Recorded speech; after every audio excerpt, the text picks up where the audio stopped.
Call the meeting of the Design Adjustment Committee to order. Before we get started, I have to read an introduction. The Design Adjustment Committee's purpose is to establish clear and measurable review criteria for the consideration of major deviations from the city's technical standards and specifications. The Design Adjustment Committee does not consider housing type, cost of the proposed unit, occupants, building material, unit size, number of bedrooms, or the architectural design of the structures. These hearings are quasi-judicial evidentiary hearings, means it's like a court hearing, and the committee's decisions are constrained by the standards in the ordinance and based upon the facts presented. All variance requests require 4/5 vote of the committee to grant the variance. Appeals of committee decisions are to Superior Court. The parties of these cases are entitled to an impartial board. If a board member has a fixed opinion on the matter of financial interest in the outcome, a close relationship with an affected person, or has had any ex parte communication about the matter, please disclose that information to determine if a recusal is necessary. City staff will introduce a proposed project to the committee, and committee members may ask questions. The applicant may present additional information about the project, and members may ask questions. If anyone wishes to provide evidence at today's hearing, witnesses must sign in on a clipboard in the back of the room and be sworn in. Because witnesses are to provide sworn testimony, please focus on the facts presented, not personal preference or opinion. When a witness comes forward to give testimony, come to the podium, state your name and address for the record, and speak clearly. At this time, staff will administer the oath for individuals who intend to provide witness testimony. If I could please have all staff, applicants, and anyone in the audience who wishes to speak today. You must be sworn in order to speak. Do you swear that the testimony you're about to give is the truth, the whole truth, and nothing but the truth? Thank you. Okay, the first item on the agenda is approval of the minutes. Have committee members had a chance to take a look, and if so, any comments? I will make the motion to approve the minutes as presented. Second. All in favor say aye. Aye. Opposed? Motion carries. Brings us to item number 1, Starway Village.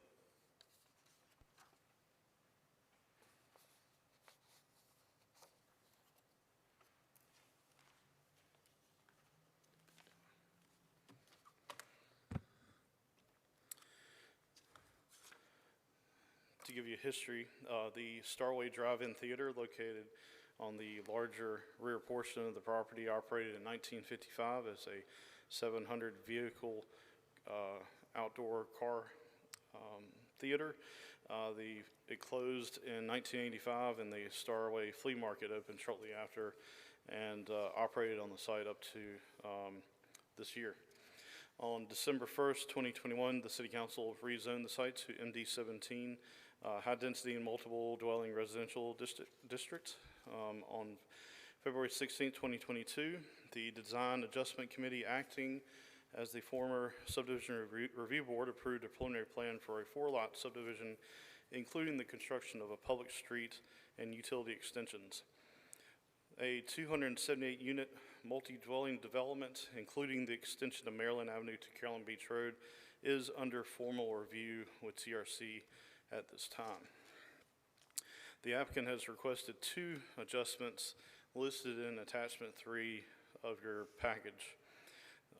The first one, the Technical Standards and Specification Manual, specifies that general driveway design, all driveways on a major thoroughfare shall have a property line offset of 75 feet, as shown on the red diamond on the screen. The applicant proposes a property offset of 9 feet to the north and 30 feet to the south, and an adjustment is required. The text standard specifies that the length of a private driveway shall not exceed 500 linear feet. The applicant proposes a maximum driveway length that exceeds the standard, and an adjustment is required. As you see on the screen and in your package, the applicant put together an explanation and a chart of how far they were exceeding the 500-foot rule for your consideration. The applicant is also here tonight, or this afternoon, to answer any questions you may have, and I'm here to address any items you have questions about. Thank you, Jeff. The only question I had was, is there any, what's the status of approval of from DOT for that particular driveway on Carolina Beach Road, or would the applicant need to address that? I think the applicant can address that. Got it. Okay. Any other questions for Jeff? Thank you. Thank you. Does the applicant wish to speak?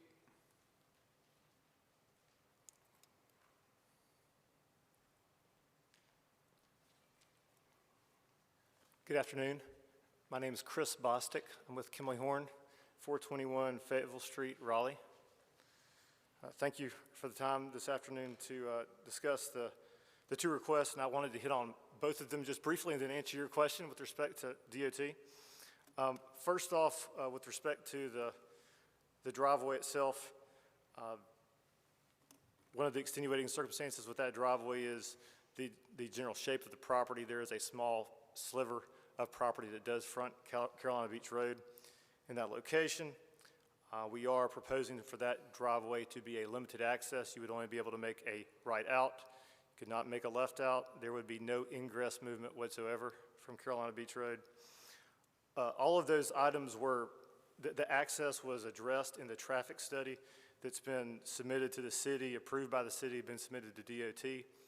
DOT has performed a preliminary review of they're in concurrence with the TIA, and they performed a preliminary review of the access locations, and they are okay with the right-out access. We have gotten email confirmation from DOT on that matter, to answer your question. That'll be formalized with the city signing the driveway permit and sending that over to DOT for final formal approval. And then with respect to the distance from public street to parking, again, I think the unique shape of the site, the fact that Maryland Avenue exists on the western side and we're connecting to Carolina Beach Road, you're connecting the dot, so to speak, with that street, and we have the remainder of the property to the north of Maryland Avenue for the project, and their existing developments to the west and to the north. That results in these longer distances to parking spaces. And several of these distances are actually traversable in both directions. It's just for example, as you see, just in the bottom left corner of that photo with the red dashes, you've got access, and it's not like it's a dead-end condition there. You can actually drive through from one driveway to another. And by not having another driveway access onto Maryland Avenue, we're improving our driveway spacing on that street. So I'll leave it at that, and here to answer any other questions that you might have.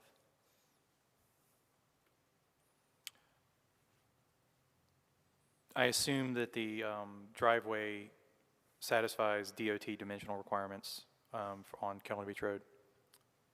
Yes. Okay. And maybe just to add a little bit more to that, we're going to do, that part of their comment was to further exaggerate the curve and the radius of the driveway to further force people to make only a right turn. So there's some very minor geometric things that we're working through with them. And prevent people from making a left turn? Yes, Yeah. sir, that's right. Yeah, that's right. Yeah, correct. Okay. Understood. Any questions for the applicant? Thank you, sir. Thank you. So I guess the next step would be to open the public hearing on this. We generally limit comments to 10 minutes. Is there anyone from the public who wishes to speak on this matter? Seeing none, I will close the public hearing. Okay, so we have to consider two adjustments. One is to the property line offset, and the other is the 500-foot. I guess I will note that there has been some discussion recently with respect to DOT roads that if a driveway is compliant with the dimensional requirements of DOT and the TIA, that we would defer to their standards as opposed to applying ours. And so it is our standard that this doesn't apply to. You know, this is before us for consideration today, but I feel like I needed to mention that has been discussed, and the city engineer has noted that we would defer to DOT standards on DOT roads. That said, I mean, if it meets their standards, I agree with the concerns about restricting the movements to the egress only. Any other thoughts? No concerns? So I believe, Brian, I ask you every time, just the 2 variances, no preliminary plan approval. We've already granted that, correct? That is correct. Okay. I'm going to make a motion that we approve variance number 1, property line offset for the northern driveway on Kelowna Beach Road, based upon site constraints and DOT jurisdiction. I'll second. Any discussion? All in favor say aye. Aye. Motion carries. The second one regarding the circulation and the 500-foot max. I guess first I would ask Fire, any concerns with circulation on this project? No, it looks like there's a lot of interconnectivity between that, and we can maneuver with the radiuses and things that I'm seeing there. I don't see any issue from an emergency services vehicle standpoint of what they've proposed. Okay. I guess I might ask the applicant to come up one last time real quick. I had a question about the, I guess, configuration of the driveways, because it does appear to me that I just wanted to get your thought process on why was that driveway shifted as far to the, I guess, plan west. Yeah, well, I don't know whether it's, yeah, I guess west. If it was a little bit further east, you know, maybe building 5 shifted over, you know, you would have better compliance. I don't know if you could be entirely compliant with the 500-foot standard, but you're also forcing the trash vehicles closer to the residential neighborhood. I don't know. Just tell me your thought process on why it was laid out that way. I think there's, this property went through a rezoning process that had public input. And I think in general, I think folks were more supportive of having surface parking closer to the property line than the building. And that was a part of what informed the location of the driveway. I don't know that there was, I think that was probably a driving factor there. Okay. I mean, well, any other questions for the applicant on this? Thank you.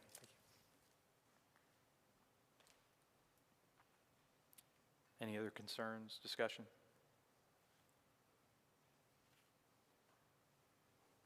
Well, certainly, I agree, there is good circulation, very few dead ends, which is something you don't like to see. So I feel like they've done a decent job. There's no other way to connect to adjacent right-of-way. I know there's a stub further north into Sunset, but they don't have the property to connect to that. So I don't know that they have a lot of other options to meet that standard.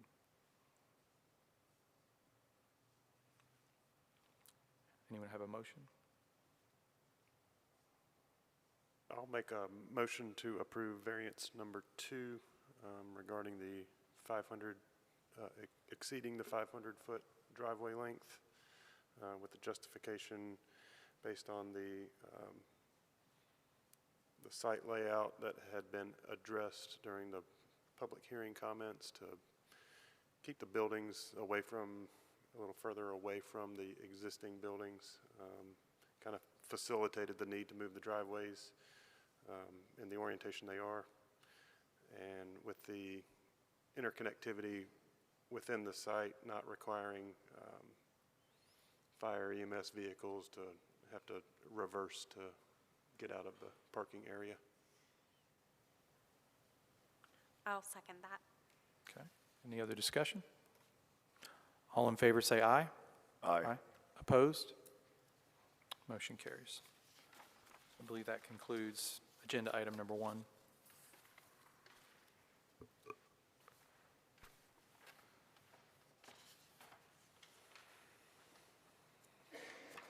Agenda item number 2 is a payment in lieu dedication for the Pearl 2.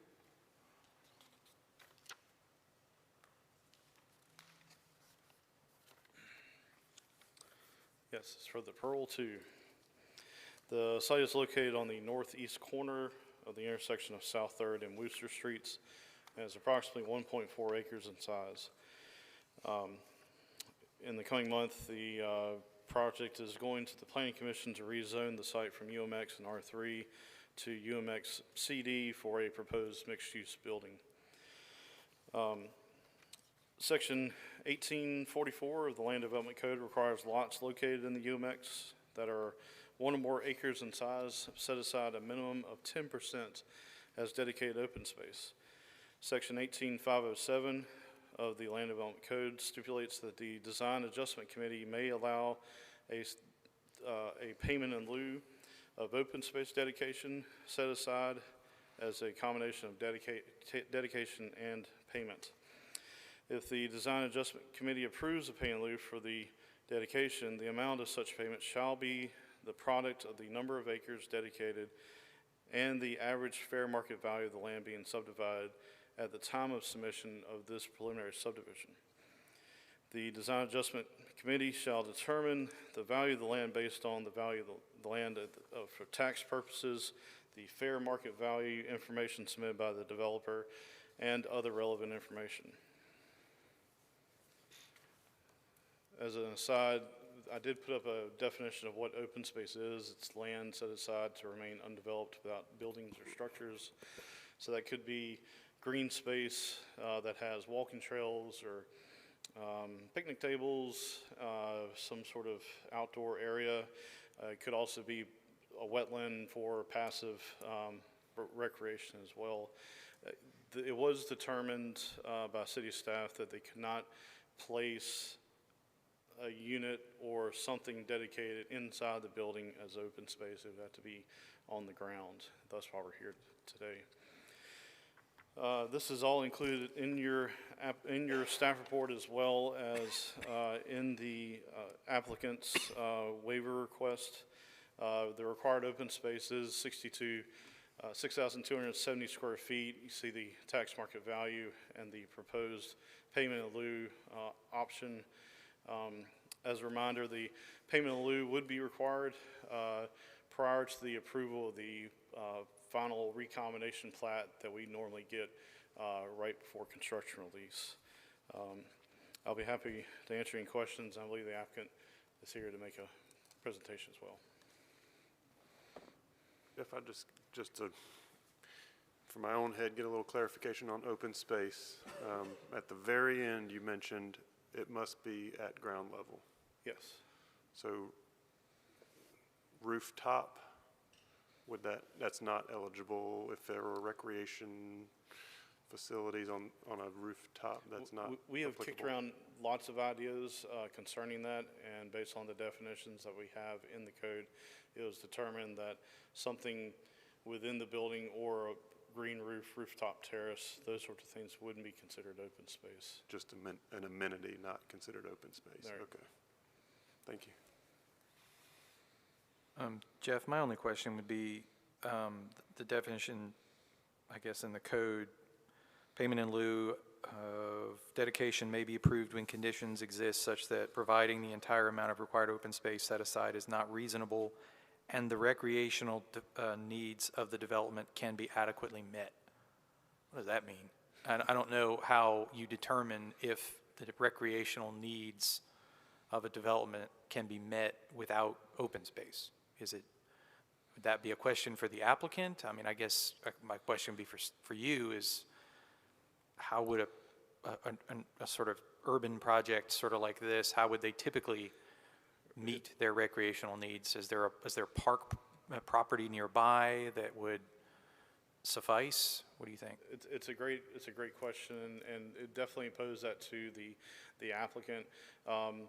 This is UMX code, so setbacks are that thou has to be within no more than 10 feet of the property lines along 3rd, Wooster, and South 4th Street. And so there are certain code restrictions that are preventing them from having that space because we expect in the UMX district to be a full block or full site development. The only way that I see that can be done is to have maybe an internal terrace or something within the building. Kind of like a U-shaped building almost, yeah. With some open space, but, parking's a premium, density is a premium, so, they have an avenue to go forth to this board. But that's my opinion, but the applicant may be able to address that further. But there are plenty of pocket parks we have in the downtown area that are close to this site. I think they're mostly on 16th. There's a park there. There's also a park on 10th Street and Castle. So there are some within walking distance of this property, in my opinion. Okay. And I guess with respect to the amount, this seems like it's a pretty objective formula. Like, I guess the thing that stood out to me in the code that concerned me was "and other relevant information." I don't know what that means.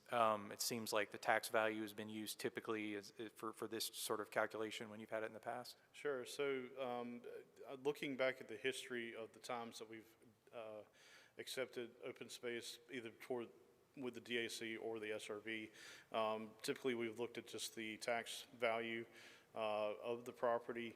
I believe old code said that you could do tax value, purchase price, or the fair market value of the property.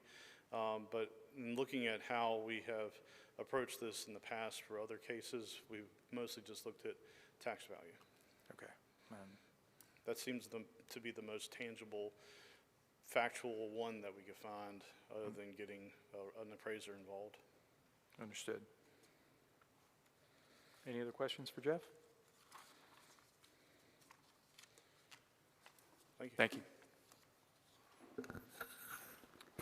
Mr. Chair, may I just want to add one thing is part of the purview of this board is to determine if like Jeff mentioned, the existing recreational opportunities in the area would suffice as an option instead of the open space. It would be the judgment of this board whether that the existing recreational open space parks and whatnot that are in the area would satisfy it as part of this approval. And if we need to pull something up to kind of evaluate what's around here, we can do that as well. That might be helpful to do. I was going to ask the applicant, so. Does the applicant wish to speak?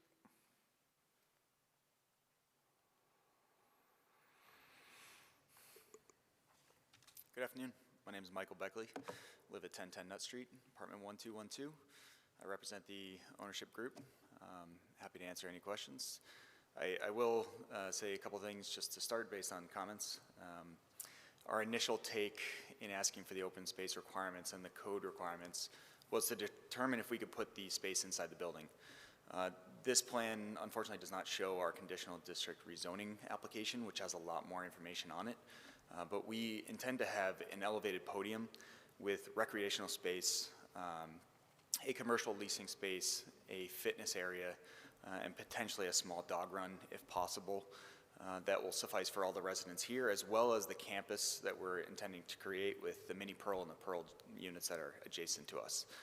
Unfortunately, when we looked at the site, the 10-foot maximum setback requirement kind of doesn't help us when it comes to putting that space on 3rd Street, Worcester Street, and 4th Street. Because of building fenestration overhangs, we cannot then classify that as an open space because there's a building above. So that's kind of how we arrived to this point.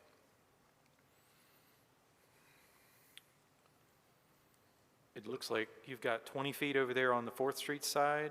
I mean, is there anything that's being, like I said, I mean, is there? Unfortunately, that driveway has actually gotten bigger, and with NCDOT approval to come in off of Worcester Street and underneath the building to satisfy moving vehicles, emergency vehicles with a 14-foot ceiling height or more, we actually had to expand that drive aisle, and we still need to account for utility locations. We need to account for trash containment, which is all included in our conditional district rezoning application. And What you do not see in this plan is we've actually tried to increase the parking based on the community meeting. There is not a sufficient amount of parking in the area. We wanted to stay at 1-to-1 or over. With 120 units or slightly less planned, we went with 132 spots. And we thought that would satisfy the area so that we're not going to disrupt local community members with people parking on their streets. Okay. So you mentioned a driveway on Worcester. Did you mean 3rd Street? No, we're actually coming off of Worcester with a one-way internal entrance. And it's not on this plan?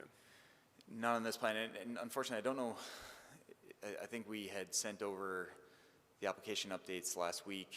I'm sure we can circulate all the updated plans.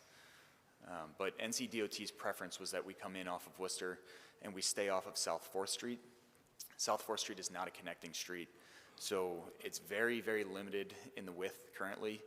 If you had a F-250 right now, you couldn't make it down there if there was cars parked on both sides. So we did not want to disturb the residents. We didn't want moving vehicles getting stuck down there. So we figured if they couldn't get in off of Worcester, they'd go around.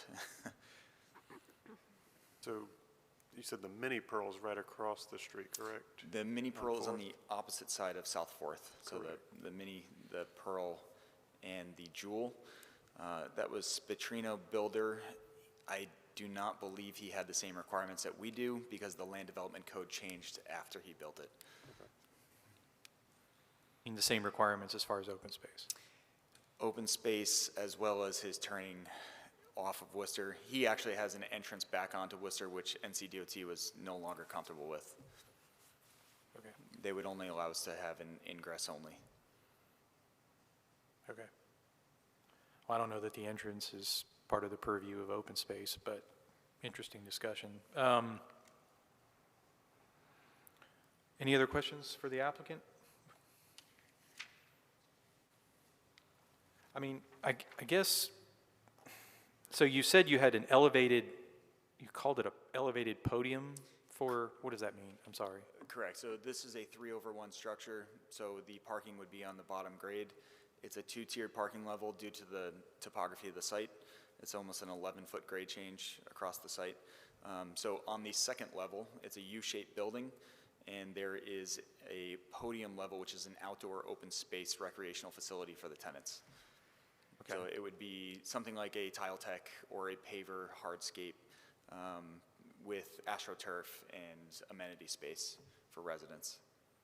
Oh, so it's like We're trying a dog to, walk that's part of the building. Yeah, we're trying to consider a Trex pool or something of that sort as well. And given the open space requirements, we're looking with Hydrotech, a company that can potentially hold our water for the site on our elevated podium as well, to get away from all the underground requirements for burying retention. Okay.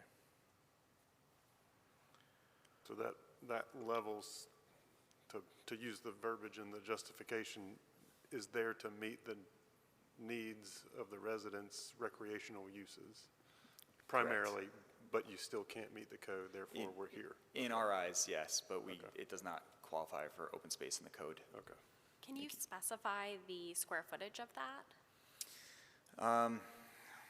It is, and I'm going approximate here because I don't have the off the top of my head, but I believe it's 120 feet long by 80 feet wide. And some portion of that may have a covering on it for the fitness, but it would be open air on both sides.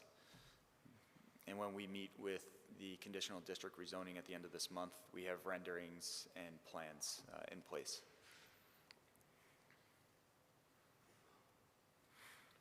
Okay. So that would exceed, I guess, the open space that was required, the dimensions that he's listed. And then I guess, because I'm not super familiar with the area right offhand, where is the nearest public space? I don't know if maybe Brian or staff can bring that up. I believe on the other side of Worcester, you have recreational facilities at Greenfield Lake, Okay. which is roughly half a mile away. maybe a little bit further, memory serves. Tennis courts, walking paths. Okay. Any other pocket parks within walking distance where somebody could go and, I don't know, play with their dog, whatever? I'd have to check. I Yeah, wasn't, I feel like Brian's working on something. I'm not. unfortunately, I wasn't prepared for that one, sorry. No, that's okay. That's okay. We'll just wait and see what he brings up.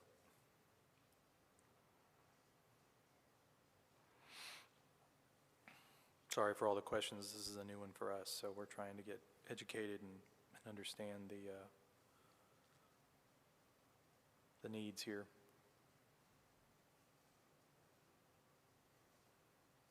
Oh, I didn't think about Dramtree.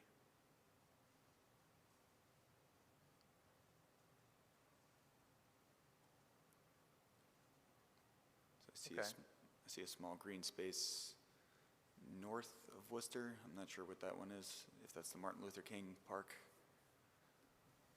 Okay. Brian, Robert would it be Strange. possible to select the Dramtree Park to determine the distance from that to this location? You can do that just by measuring. I'm sure it's possible. You just right-click on the spot and measure distance.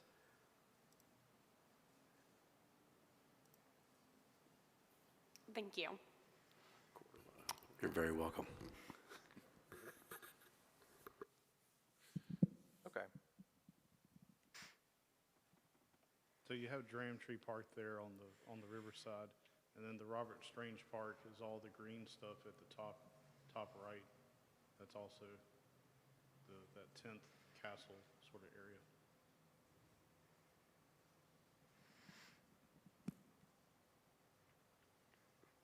Pushing half a mile. What's that? Yeah. Okay, well, no, that gives me a good idea. Thank you, Brian, and Okay, thank you for your time. sure. Okay, well, we have to open the public hearing on this matter. Is there anyone from the public who wishes to speak? You might. Would you like to come up to the podium and state your name and speak?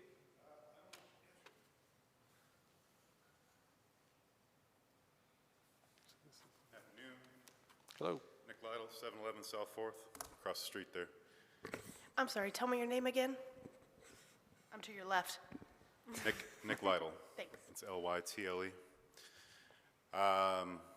There's not a lot of open space. I've got a daughter. I spend a lot of time with her. I walk her around the neighborhood. You know, I'm crossing over 3rd Street and crossing over Worcester to get to these parks. Not that there's like a, you know, large portion that would be set aside at this property, but just to give you a general feel of the neighborhood, you know, it's grown up over the past 8 years that I've been there. You know, it's a walk to get to a park. You know, that's just what it is, and we enjoy it. But in lieu of payment in lieu of green space, it seems like a piddly amount. It doesn't seem like a high dollar value. I don't know where these funds would go to, what coffers they go to.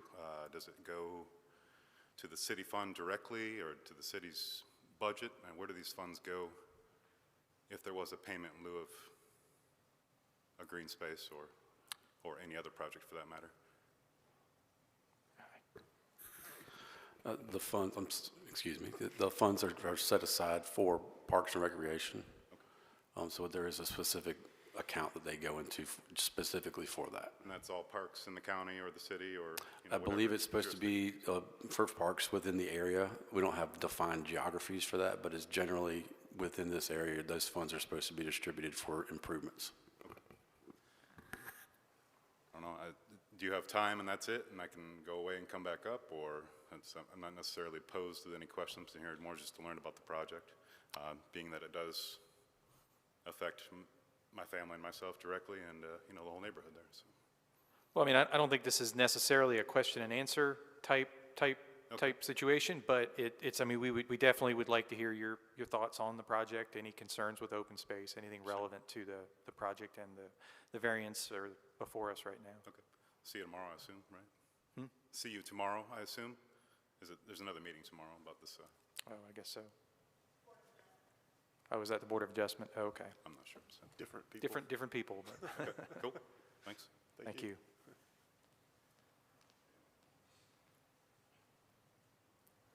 Anyone else from the public? All right, with that, I will close the public hearing. Any discussion on this? I have a couple things about this just from the comprehensive plan side. The comp plan speaks to mixed-use developments, integrating design, utilizing well-planned public spaces that bring people together and provide opportunities for active living and social integrations. So again, these ideas that open space is important to the area. We need to be aware of that when looking at projects, especially again if they're being through the rezoning process. The discussion that the applicant brought up about the parking, having double the parking, UMX doesn't even require parking. So I understand that that is something that was brought up at the public meeting, but again, I don't feel that parking is above open space. I would think that the comp plan actually stresses open space over required parking because again, there is no required parking. And as Brian explained and Jeff with the definition, we cannot consider open space that is not on ground level. So again, I do appreciate the internal green space that's being provided, but again, if that is only for the residents, again, not that public space that they're creating, I do have some concerns.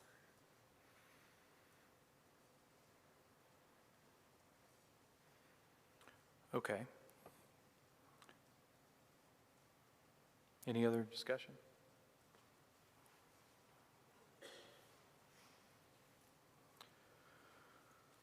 Just trying to envision, I don't know how many units are in this, but you said 120?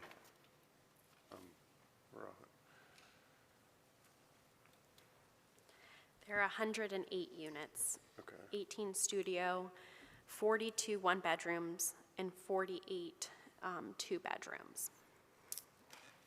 Currently, we're at 120 with similar mix for the district rezoning application. And just to respond to your comment, we kind of felt the same way, and we were trying to find a home for open space on the ground floor, but if we put any building above that space, it no longer classifies as open space. So. And what variances are you going for the Board of Adjustment? 20-foot minimum setback requirement from primary. We have already gone through 2 variances for building height and live oak removal. So you are exceeding the building height in the... By 5.5 feet. Okay, thank As you. a congruous site. Given the topography, the site is over 11 feet. Sure, yeah, big dip there. Yeah. And you said though, I mean, so the number of units has gone up. There's been a second entrance here that's added. Has anything else changed? Because like I said, I'm not sure I feel comfortable if the site plan is not the most up to date. No, outside of that, we are the same. It's the same 35-foot site triangle. Okay. And like I said, if there's a way to circulate the drawings quickly to you folks, we'd be more than happy. I think we've been going through Miranda, and Jeff's been helping us out at the city. And just to respond really quickly to Nick, we met at the community meeting. We kind of feel the same way. Part of our plan through our TRC process, we will have to put in signals at both streets on Worcester to improve the intersection. And so it's one of the things that we understand that there's no safe way to cross that street currently. There are no signals. That is one thing that we will be dedicated to putting in. Okay. Mr. Chair, maybe just a follow-up question then about the parking. Was there an opportunity to reduce the amount of parking on the site to gain more open space? If we were to shift the entire building footprint, the only way we can do that is from the north side of the building.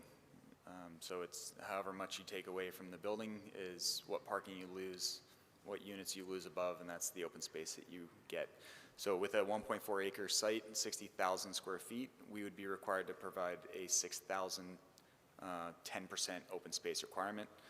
So when you consider it, it'd be, what's that, either 10 by 600 or 60 by 100.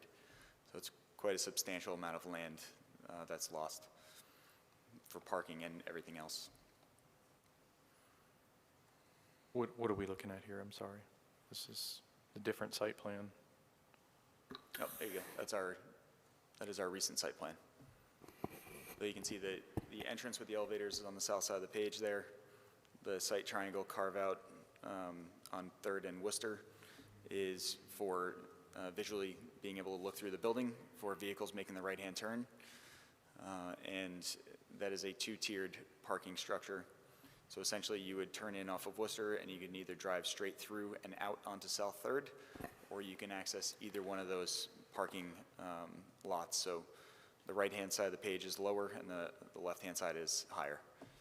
So is there 2 levels of parking on either side? Correct. So if you can see the ramp on the top of the page, that gains you access to the top tier of parking. So this is a heavy brownfield site. We want to try to move as little soil as possible. And so we kind of consider that when developing this plan so that we could not touch as much soil as possible. And we also are not allowed to have ground floor residential, so that pretty much catered us to say, you know, let's overpark the building for the residents. We're not allowed to have ground floor residential without substantial methane mitigation. And am I correct that the square that is now created on Worcester and 3rd, is that open? I'm sorry. That is an open lobby down there? Yes. That is an open space. It is for a site triangle for vehicles making the right. So is there any structure over that? There is. Okay, thank Yep. you.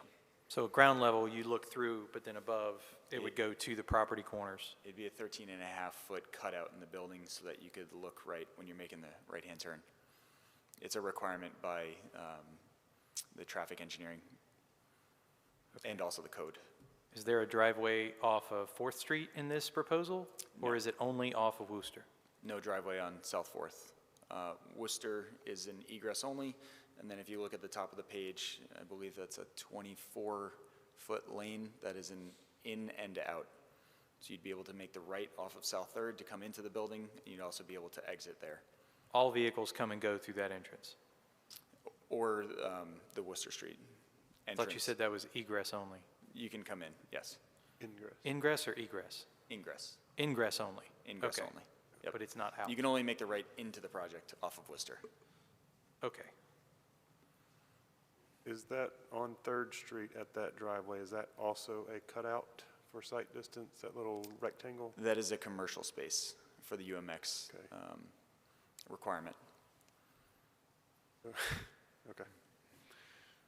It seems to be that's where the sight triangle should be, from my Yeah, opinion. I don't think we're- a right-turning vehicle from Worcester needs to look to the right to turn right, but anyway, Yeah, that's Yeah. not why we're here. So. yeah. So it's, I believe the code reads that it's only on the corner of 2 primary streets is the 35 by 35 cutout required. When you're adjacent to residential, I don't believe that you need it. Yeah. I don't know, any other questions for the applicant, or? Okay, thank you. I don't know, I mean, no disrespect to the UMX code or, the comp plan, but I'm sympathetic to parking. I definitely, just because UMX doesn't require parking, I mean, there's definitely always a need. I mean, anybody who has an apartment or something, you need to have adequate parking on site, or else it's going to spill into the adjoining neighborhood. So I'm sympathetic to that. The question just becomes, do they need that many units to justify the lack of open space? Yeah, that, what you're saying, the increase to the number of units was surprising to learn about just now. But I do appreciate the fact that he brought up the brownfield sites and the first floor not being able to be habitable. That, again, speaks to a site constraint. So I do appreciate that being mentioned.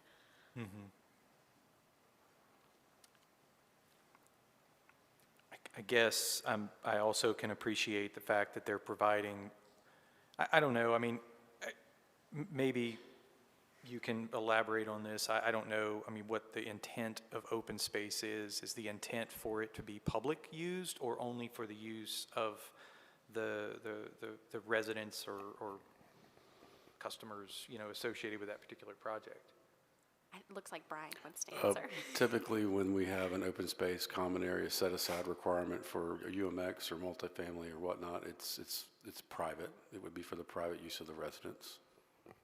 So, I mean, I do think it is a you know, a consideration that they're at least providing something internal to the site for the residents to use, a gathering space, you know, pet exercise area, you know, whatever else they propose to that. I mean, that it, how much weight you put in that, I don't know, but it is a factor.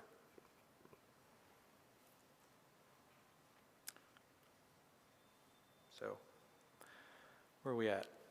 Any other discussion?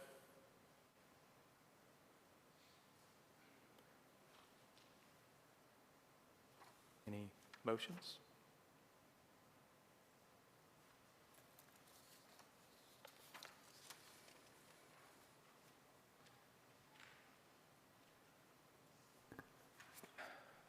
I don't know what kind of a precedent this would set. I'll make the motion. I mean, I feel like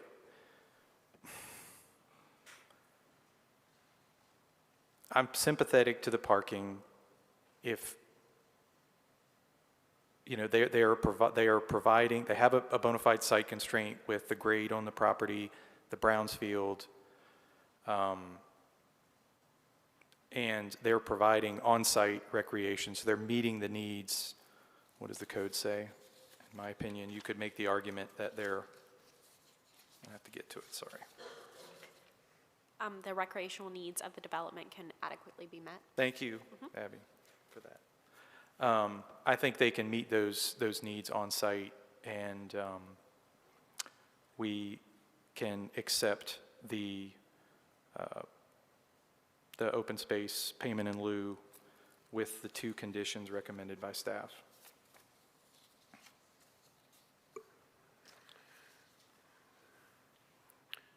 I think, Mr. Chair, it's also maybe important to note that there are other parks nearby, and I know this committee has considered that on previous similar applications.